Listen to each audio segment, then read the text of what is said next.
บายดีปะลุงสบายดีตอนเที่ยงตอนนี้กำลังสิตำหมักหุงกินเที่ยงเที่ยงตำเฮา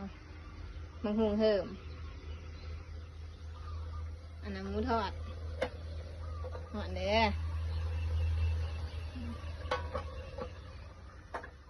โขเกลือเนาะบ่อนอันนี้ก็ได้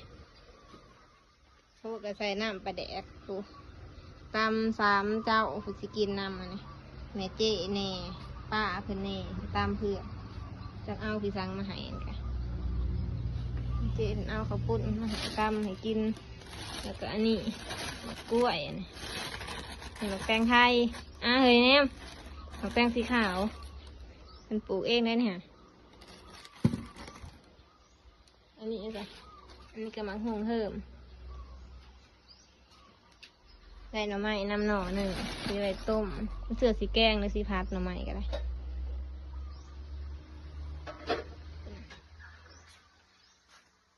บรรยากาศตอนเพลนค่ะบ่มีแดดเลยมื้อนี้นะพอเฒ่าเจ้ามาแล้วไปจักนั่นแหละเพิ่นถือมุงไปนำเด้บอกประมาณ11:50ก็ให้มาสิมาแล้วล่ะ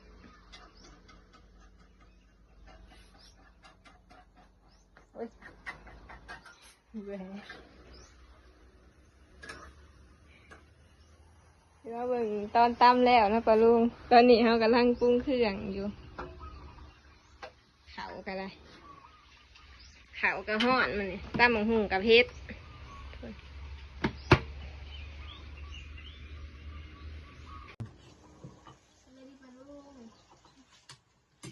ได้ตำหมูหุงแล้วกันเด้อตำหมูตำป่าเอาเบิ่งเลยเป็นสวดโคกปะลุงเลยโคกว่าตำหลายตำเพื่อนกินกันเหมือนไข่ยาวๆเลยนะพอว่าคุยเลยเล่นข้าวสีมะกรูดใส่กระสุนมะฮุงพี่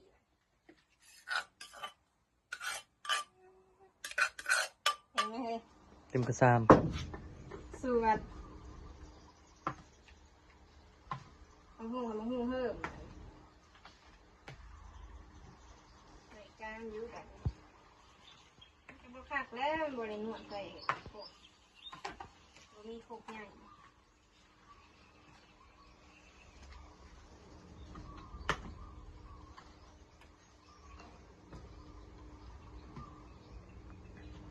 จะเหนื่อยตามดีกว่า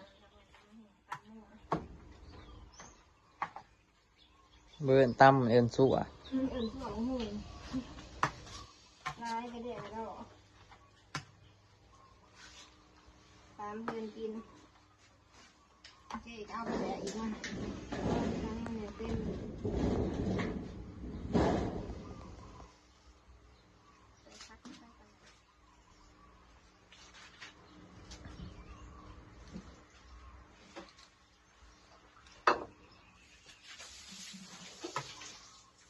เพิ่นเขาอาบน้ำแล้วทั้งนั้นกินเลยกระปุ้นคือใส่เลยบอกกระปุ้นใส่กันเยอะหลายเนาะกระปุ้นแล้วมันเสียนี่หากินกับกระปุ้นหากินกับบ่ต้องใส่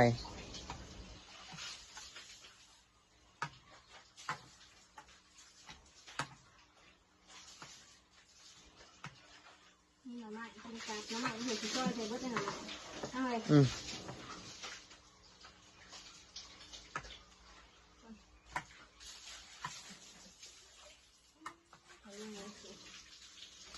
เงินไม่มีบริกินซ้ำ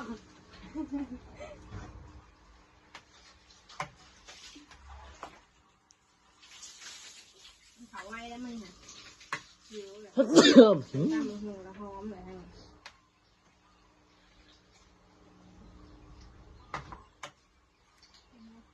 ชิมบ่ให้มัน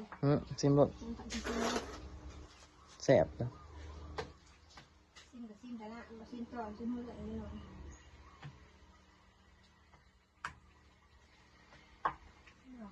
เนี่ยขาผมขาไปแล้วมันลายเครื่องอะไร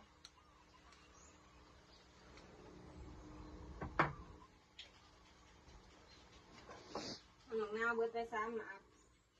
าค้ามอีกค้ามเปียกอีกใส่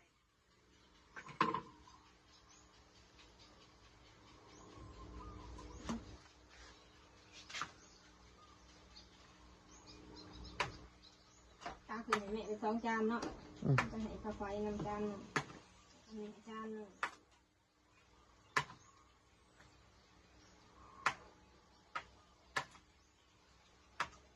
ซิมเบิ่งใหม่ดูปะนี่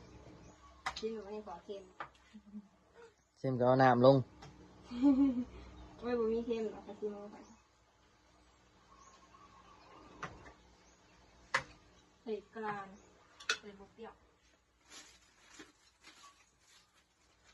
น้ำก็หลายมะนาวนี่เขาเองใส่อันนี้โอเคค่ะ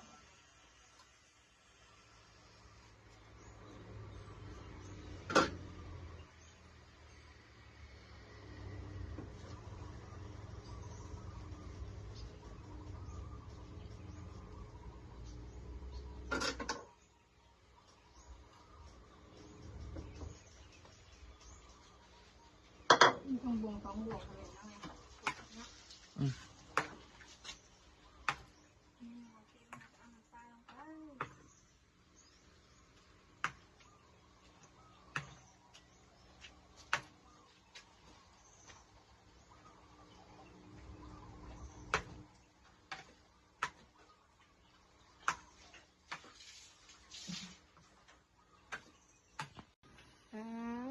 ลุงจนว่าเรือโคกแท้ๆยังพันในใส่หมักหุ่งไงจนเต็มหมักหุ่งอีกที่ตัวตามลายเหมือน3 เดือนถึงกิน เดี๋ยวถามมาเบิ่งตอนที่เฮาที่ใส่กะละมังเนาะปะลุงมันจะแบ่งไปให้แม่เจ๊อะปุ่นเฮาเอาหลายอยู่บ่ อืม ว้าว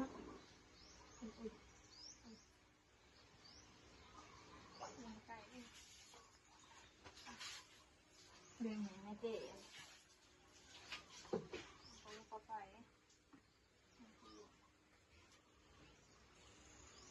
อะไรคนเดี๋ยวเขาเทียมเลย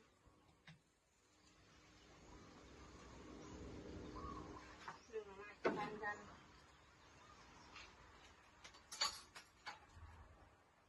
เจ้าผมกันทำไมกันที่ตุ่มจืดจะบอก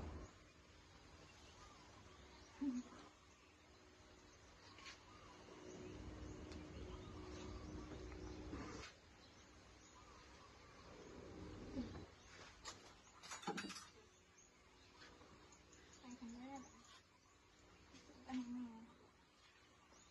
2 จานเลย